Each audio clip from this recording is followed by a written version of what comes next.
Assalamualaikum warahmatullahi wabarakatuh. Perkenalkan nama saya Jevin Waya Putra dengan NIM B1B1030. Ingin melaksanakan tugas UTS yang telah diberikan kepada Pak Alfa Beriansyah, yaitu tentang pemerintahan daerah. Baiklah, yang pertama yaitu sentralisasi. Sentralisasi adalah proses di mana konsentrasi pengambilan keputusan ada di pusat beberapa tangan. Semua keputusan dan tindakan penting di tingkat bawah tunduk pada persetujuan atasan. Sentralisasi adalah sebuah otoritas yang sistematis dan konsisten di titik-titik pusat dalam organisasi. Asas sentralisasi sendiri adalah berupaya untuk memberikan kekuasaan dan kewenangan kepada atasan.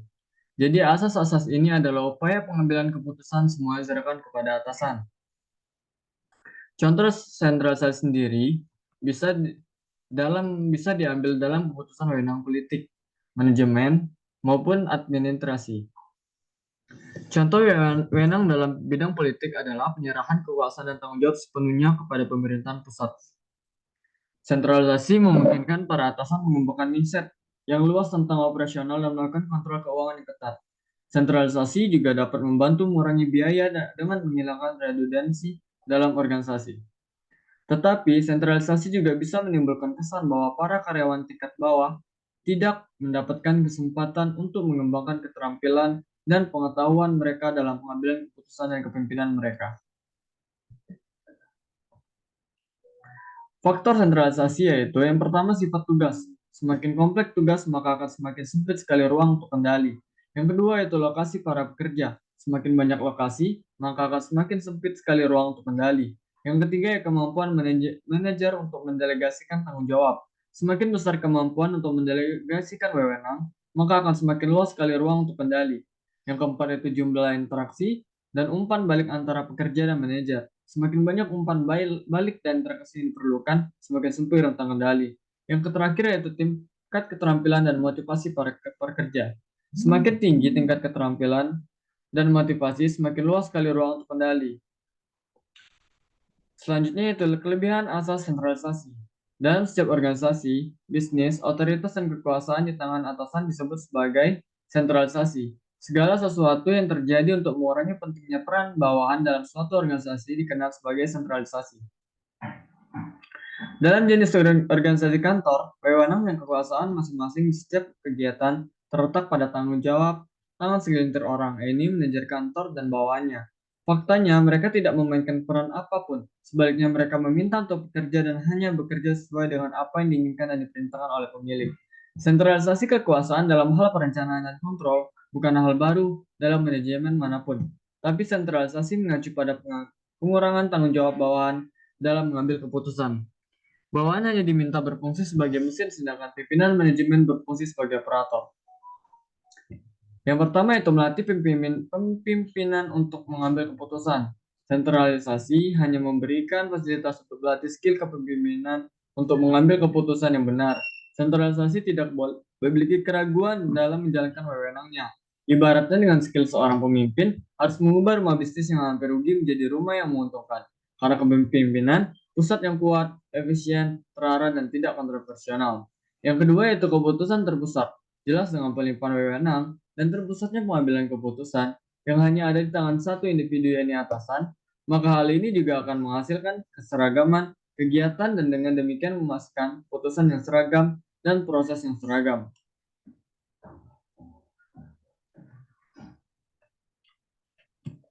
Selanjutnya yang ketiga yaitu karyawan akan lebih fokus dalam pekerjaannya.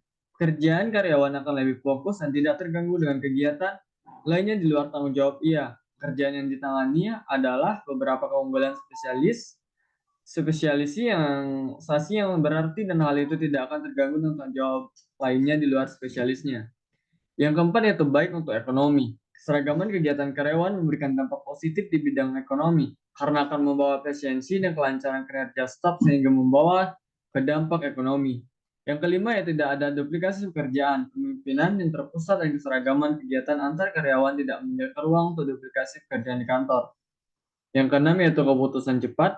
Manfaat nyata dari sentralisasi adalah bisa mengambil keputusan yang lebih cepat, apalagi jika keputusan harus diambil dengan cepat dan tidak ada waktu untuk membagi wewenangnya kepada karyawannya. Organisasi kantor yang terpusat membantu dalam pengambilan keputusan yang cepat. Yang ketujuh yaitu fasilitas dan pelatihan ditingkatkan. Organisasi kantor yang terpusat membantu dalam menstandarisasi pekerjaan dan dengan demikian membantu dalam memperluas fasilitas pelatihan kepada semua karyawan. Anggota staf baru dapat dengan mudah mengambil kerjaan dan dapat dengan mudah ditampung dan disesuaikan sedemikian rupa. Yang kedelapan yaitu kontrol yang efektif. Dengan kontrol penuh dari pusat, maka jalur koordinasi menjadi lebih efektif dan bisa dipantau lebih mudah. Yang terakhir yaitu memperbaiki tanggung jawab sentralisasi, bisa lebih mudah untuk menemukan kesalahan dan mendeteksi penyimpangan yang terjadi, sehingga jika ada persimpangan organisasi, maka mampu untuk menentukan dan mengambil langkah-langkah efektif untuk memperbaiki tanggung jawab dan meningkatkan efisiensi kerja. Selanjutnya yaitu kekurangan asas sentralisasi. Keterlambatan dalam pekerjaan, keputusan cepat adalah mungkin tetapi hanya di tingkat atas, karena keputusan diambil hanya oleh pimpinan. Tidak mungkin untuk mengambil keputusan cepat jika pimpinan sedang tidak memiliki waktu dan tidak berminat untuk mengambilnya. Hal ini berdampak pada menunda pekerjaan karena itu hanya karena pimpinan teratas yang bisa mengambil keputusan dan tidak ada yang lain. Berbeda dengan bawahan, bawahan dalam pengaturan seperti itu hanya diperlukan untuk mengimplementasikan apapun yang diminta untuk dilakukan. Tidak ada otoritas pengambilan keputusan yang independen. Bawahan tidak mungkin melakukan hal yang tidak diberikan izin untuk melakukannya, karena dia tahu ia tidak diizinkan untuk mengambil inisiatif apapun. Yang kedua yaitu tidak ada keterlibatan bawahan. Karena inisiatif bawahan tidak ada keterlibatan juga tidak ada, maka yang terjadi sama halnya implementasi pekerjaan yang seperti mesin. Secara psikologi, hal seperti itu tidak pernah berhasil. Dengan demikian, tugas dan pekerjaan seperti tidak memilikinya sendiri. Karyawan bisa jadi memiliki perasaan yang kurang percaya diri karena tidak dilibatkan dalam wewenang apapun. Yang terakhir yaitu kurangnya kerahasiaan. Kerahasiaan dalam pengaturan standarisasi terpusat tidak dapat dipertahankan karena perintah dan keputusan mengalir dari satu tempat dan disampaikan kepada semua. Selain itu, semua pekerjaan di suatu tempat di bawah satu atap atau satu kontrol dan satu independen kantor. Dengan demikian, kerahasiaan tidak dapat dipertahankan seefektif mungkin.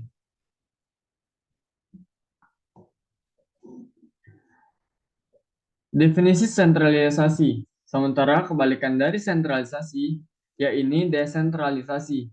Kita lanjut dari sentralisasi ke desentralisasi. Pelimpahan wewenang dari pemerintahan pusat kepada pemerintahan daerah merupakan pengertian dari desentralisasi dalam perspektif politik atau administrasi. Sementara desentralisasi administrasi bertujuan untuk mendistribusikan kembali wewenang tanggung jawab dan sumber daya keuangan untuk menyediakan layanan publik di berbagai tingkat pemerintahan. Desentralisasi adalah pengalihan tanggung jawab untuk perencanaannya, pembiayaan, pengelolaan fungsi-fungsi publik tertentu dari pemerintah pusat dan lembaga-lembaganya ke unit-unit lapangan, dari lembaga-lembaga pemerintah, unit-unit bawahan atau tingkat-tingkat pemerintah. Otoritas atau perusahaan publik, semi-otonom, atau korporasi, atau di seluruh wilayah, otoritas regional dan fungsional, desentralisasi sendiri dibutuhkan ketika kondisi berikut bisa dipenuhi. Yang pertama yaitu organisasi sangat besar, perusahaan berada dalam lingkungan yang dinamis, di mana keputusan cepat harus dibuat, seperti dalam banyak industri teknologi tinggi. Yang ketiga yaitu manajer bersedia berbagi kekuasaan dengan bawahan mereka. Yang keempat yaitu karyawan mau dan bisa mengambil lebih banyak tanggung jawab.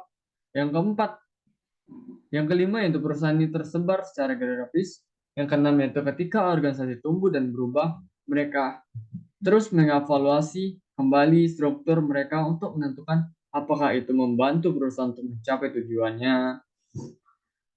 Yaitu asas desentralisasi.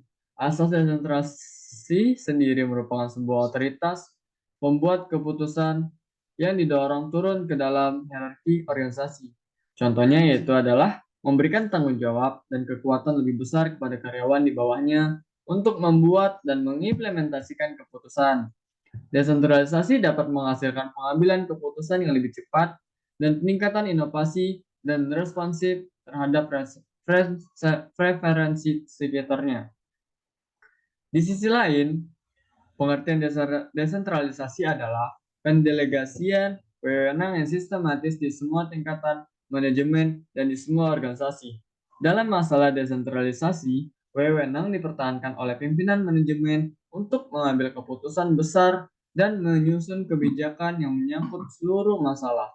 Sisa-sisa wewenang dapat didelegasikan ke tingkat manajemen menengah dan bawah. Contoh desentralisasi yaitu manajemen umum perusahaan bertanggung jawab untuk menerima cuti untuk seluruh karyawan.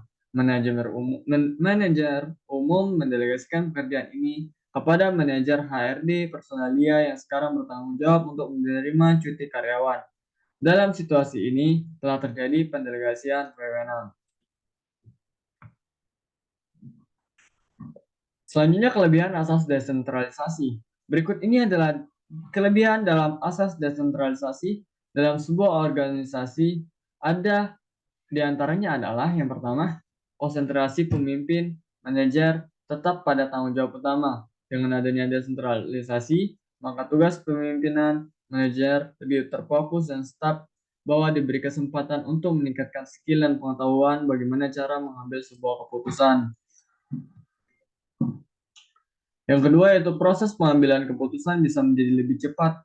Para karyawan tingkat bawah mungkin mengetahui kondisi mendalam mengenai masalah yang dapat menghasilkan pengambilan keputusan yang lebih baik mengenai posisi karyawan tingkat bawah. Yang ketiga yaitu memotivasi bawahan.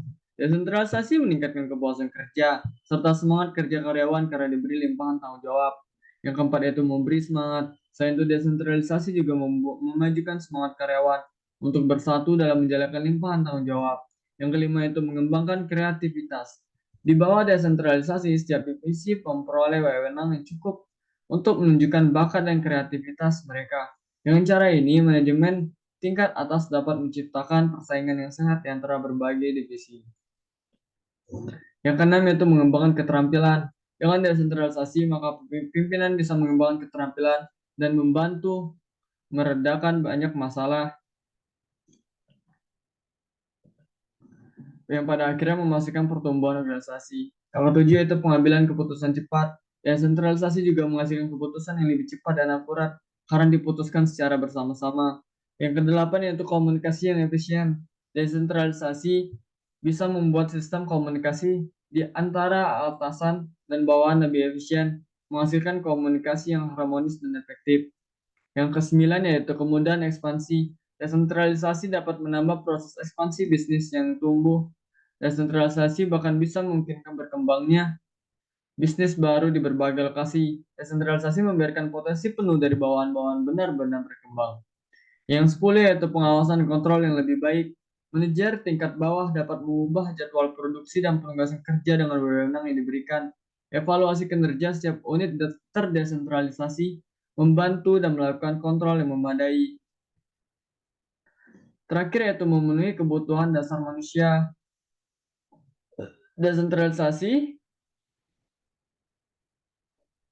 berfungsi sebagai alat penting untuk memenuhi kebutuhan agar dasar manusia akan kemerdekaan, kekuasaan, prestis, dan status. Wewenang yang diberikan oleh manajer akan memberikan bawahan rasa tanggung jawab terhadap perbaikan perusahaan. Kerugian asas desentralisasi yaitu selain memiliki kelebihan desentralisasi, juga memiliki kekurangan. Di antaranya yaitu pertama, berisiko terjadi kesalahan. Yang kedua yaitu terjadinya persaingan. Yang ketiga sulit untuk dikoordinasikan. Yang keempat yaitu faktor eksternal. Yang kelima yaitu garis produk sempit. Dan ini produk yang terdesentralisasi harus luas agar unit otonom dapat berkembang di dalamnya. Jika desentralisasi tidak luas, hal ini memungkinkan bahwa nantinya tidak membantu. Yang ketiga yaitu selanjutnya yaitu definisi dekonsentralisasi. Adapun bagian dari desentralisasi adalah dekonsentrasi. Dekonsentrasi sering dianggap sebagai bentuk terlama dari desentralisasi. Pengertian dekonsentrasi sendiri adalah mendistribusikan kembali wewenang pengambilan keputusan dan tanggung jawab keuangan dan manajemen di antara berbagai tingkat pemerintahan pusat.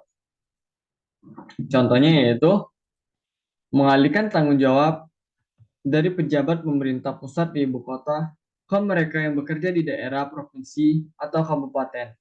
Menciptakan administrasi lapangan yang kuat atau kapasitas administrasi lokal di bawah pengawasan Kementerian Pemerintahan Pusat. Selanjutnya yaitu asas dekonsentrasi. Mengacu pada pemberian wewenang dan tanggung jawab penuh, pengambilan keputusan sumber daya, dan pendapatan kepada otoritas publik tingkat lokal yang otonom dan sepenuhnya independen dari otoritas yang berpindah. Asas ini dapat dilihat sebagai langkah pertama dalam pemerintahan yang baru terdesentralisasi untuk meningkatkan pemberian layanan. Contoh asas dekonsentrasi melibatkan pemberian wewenang dan tanggung jawab pengambilan keputusan yang jauh lebih luas ke unit-unit pemerintahan lokal, umumnya daerah, provinsi, dan atau kota. Melibatkan pemberian fungsi dan beban kerja intra-organisasi dari pemerintahan pusat ke kantor regional atau daerahnya. Dekonsentralisasi telah berfungsi sebagai instrumen pelengkap dan pendukung untuk desentralisasi besar-besaran. Pergeseran isu sentral dari hubungan pusat dan daerah saat ini dipengaruhi oleh upaya bagaimana menyeimbangkan prinsip desentralisasi dan efektivitas dalam manajemen pemerintahan. Era demokratisasi, terutama di Indonesia sendiri, membutuhkan distribusi otonomi dan desentralisasi yang masif untuk komunitas lokal dan sektor lainnya. Akibatnya, wewenang dan peran pemerintahan pusat harus dibagi. Sebaliknya, pemerintahan pusat menyadari bahwa proses pengelolaan pemerintahan tidak dapat sepenuhnya dibagikan kepada pemerintahan daerah karena memiliki banyak keterbatasan. Ya, pemerintahan masih membutuhkan pengaturan kelembagaan untuk menyeimbangkan proses desentralisasi dan peran pemerintah pusat. Hal ini dilakukan melalui dekonsentrasi, penegasan fungsi pemerintahan. Dengan dekonsentrasi telah lama dilakukan dalam rezim Orde Baru dengan Undang-Undang Nomor 5 Tahun 1974. Dekonsentrasi digunakan sebagai instrumen utama untuk menentukan pola hubungan pusat dan daerah. Dekonsentrasi sangat dominan dalam praktik manajemen pemerintahan daerah dan telah mengabaikan manfaat otonom daerah dan desentralisasi. Akibatnya, pemerintahan daerah tidak berkembang dan sangat bergantung kepada pemerintah pusat. Ada dua jenis asas desentralisasi, yaitu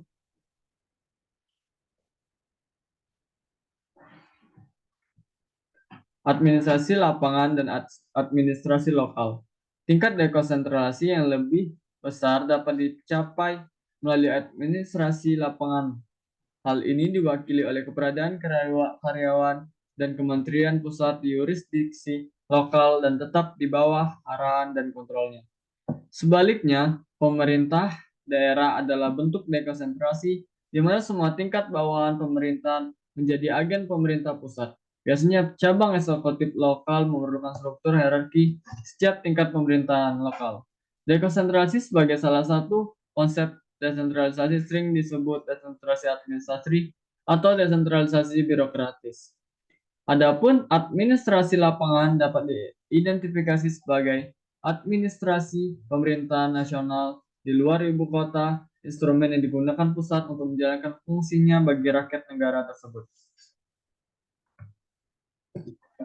Ciri pelaksanaan dekonsentrasi, yang pertama itu delegasi kewenangan, yang kedua kewenangan tetap melekat pada institusi atau pejabat pemberi delegasi kewenangan, yang ketiga disediakan dana dari institusi pemberian tugas, yang keempat personil pelaksanaan adalah dari institusi pemberian tugas, tetapi ditugaskan di luar pusat. Kelebihan asas dekonsentrasi yaitu yang pertama mengurangi beban pemimpinan pusat, yang kedua untuk memberikan penekanan pada produk dan pasar, yang ketiga itu mengembang inisiatif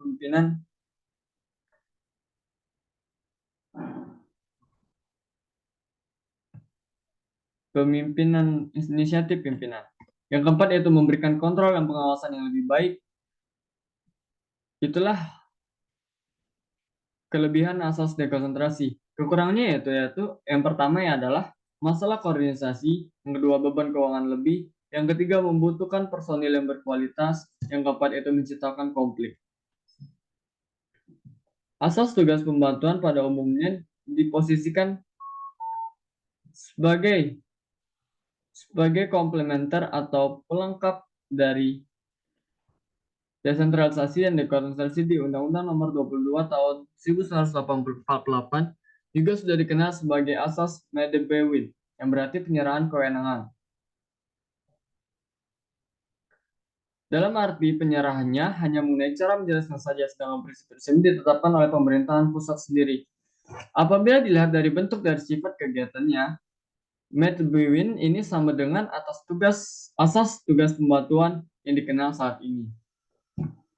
Menurut Undang-Undang Nomor 22 Tahun 1948, Undang Nomor 1 Tahun 1957 maupun Undang-Undang Nomor 18 Tahun 1965, kewenangan yang dilaksanakan dalam rangka Medebewin dicantumkan dalam Undang-Undang Pembentukan Daerah Otonom.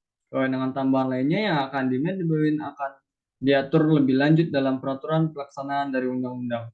Pada Undang-Undang Nomor 5 Tahun 1974, hal tersebut tidak digunakan. Begitu pada Undang-Undang Nomor 22 Tahun 1999, kewenangan yang akan ditugaskan pembentukan tidak dirinci secara jelas dan tetap, melainkan berubah-berubah tergantung pada kebutuhan. Menurut Pasal 12 Undang-Undang Nomor 5 Tahun 1974, tugas pembantuan dari pemerintahan pusat kepada pemerintahan daerah diatur dengan undang-undang, sedangkan tugas pembantuan dari pemerintahan daerah tingkat 1 kepada pemerintahan daerah tingkat 2 diatur dengan peraturan daerah tingkat 1 bersangkutan.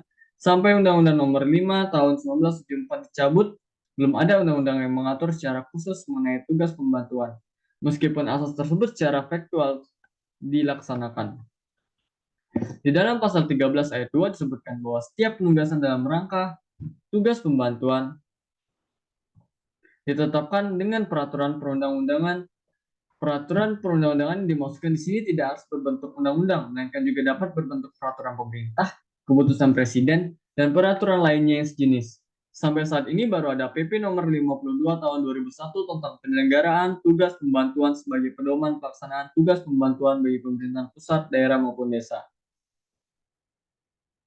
Di dalam pasal-pasal tersebut, di atas dikemukakan bahwa pihak yang memberikan tugas pembantuan adalah institut pemerintahan, yaitu pemerintahan pusat, daerah provinsi, pemerintahan daerah kabupaten atau kota. Sedangkan yang menerima tugas pembantuan adalah daerah dan atau desa sebagai kesatuan masyarakat hukum. Manifestasi dari daerah ataupun desa adalah kepada daerah dan kepala desa. Hal tersebut tercermin dari bunyi pasal 17 pemerintahan pusat nomor 52 tahun 2021, di mana penanggung jawab pelaksanaan tugas pembantuan adalah kepala daerah, kepala desa, dan kepala desa.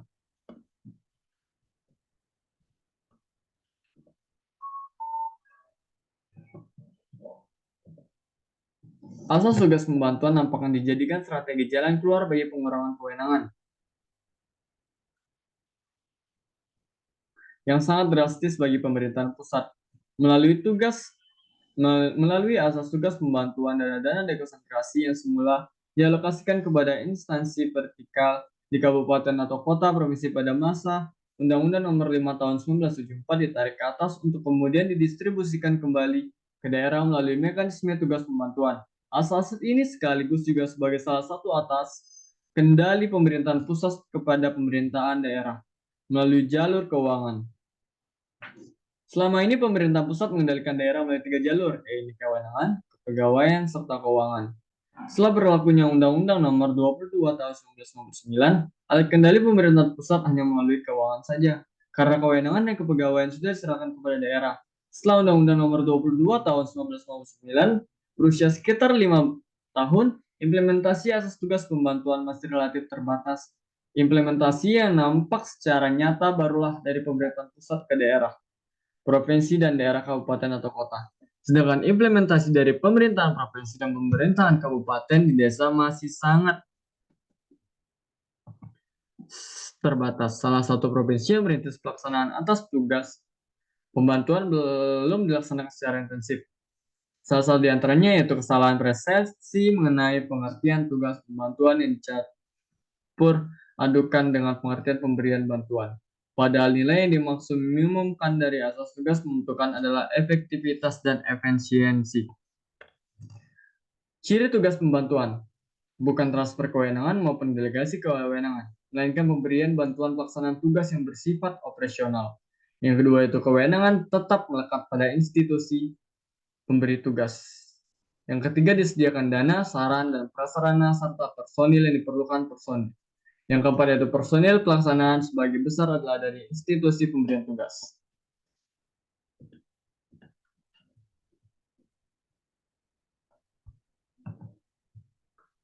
Kesimpulan, dekonsentrasi tidak lebih dari perpanjangan tangan pusat yang dilaksanakan di daerah melalui pejabat-pejabat pusat yang dilaksanakan di daerah yang bersangkutan. Pejabat yang ditugaskan mempertanggungjawabkan pelaksanaannya ke pusat dan bukan kepada rakyat di daerah tersebut. Manakala kebijakan pusat tidak cocok untuk daerah. Pejabat dekonsentrasi tersebut tidak mempunyai diskresi untuk merubah kebijakan tersebut, namun hanya mengusulkan perubahannya ke pusat. Rakyat tidak dapat meminta pertanggungjawaban perihal kebijakan yang telah digariskan pusat. Pejabat dekonsentrasi hanya bertanggung jawab dari aspek pelaksanaan dari kebijakan tersebut. Seperti contohnya,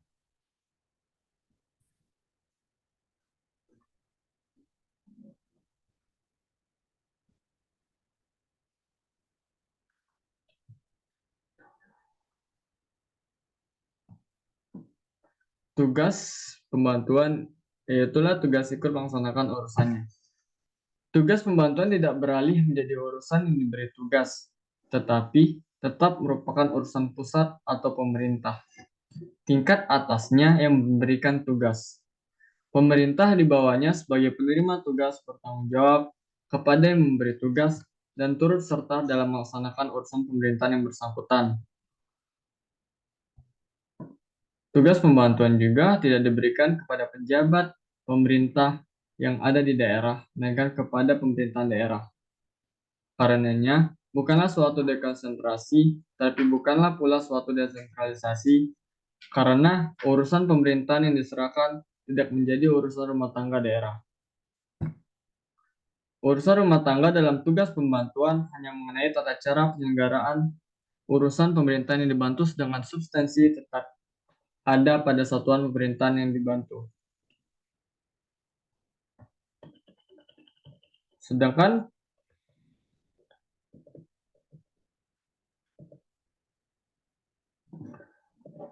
kelebihan dari desentralisasi yaitu yang pertama, konsentrasi pemimpinan manajer tetap pada tanggung jawabnya. Penjelasannya yaitu dengan adanya desentralisasi, maka tugas pemimpin manajer lebih terfokus ke staf bawah.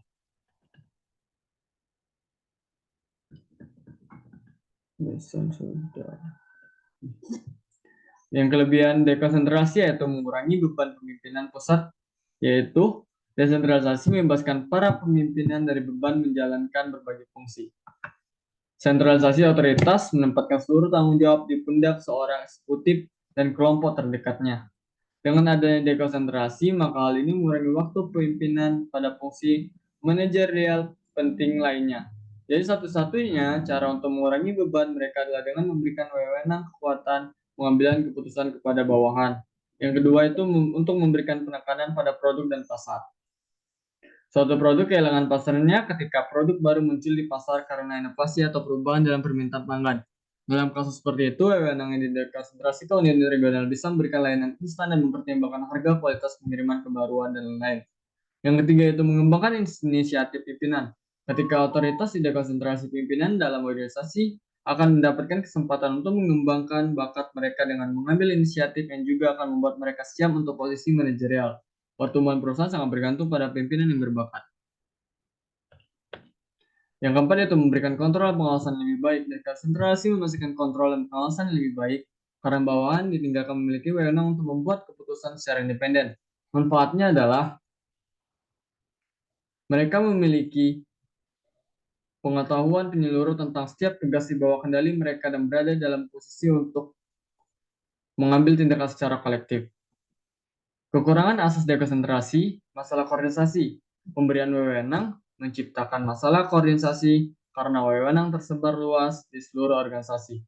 Beban keuangan lebih Dekonsentrasi mensyaratkan tenaga kerja yang terlatih untuk menerima wewenang dan hal itu melibatkan lebih banyak beban keuangan. Yang ketiga itu membutuhkan personil yang berkualitas. Dekonsentrasi menjadi sia-sia ketika tidak ada personil yang berkualitas dan kompeten. Yang keempat itu menciptakan konflik. Desentralisasi memberi lebih banyak tekanan pada kepala divisi untuk merealisasikan keuntungan dengan biaya berapapun. Seringkali dalam memenuhi rencana baru tidak jarang membawa konflik di antara manajer. Itulah kesimpulan yang bisa saya berikan. Apabila ada kesalahan atau kurang berkenan, mohon dimaafkan. Wabillahi taufiq wal hidayah. Wassalamualaikum warahmatullahi wabarakatuh.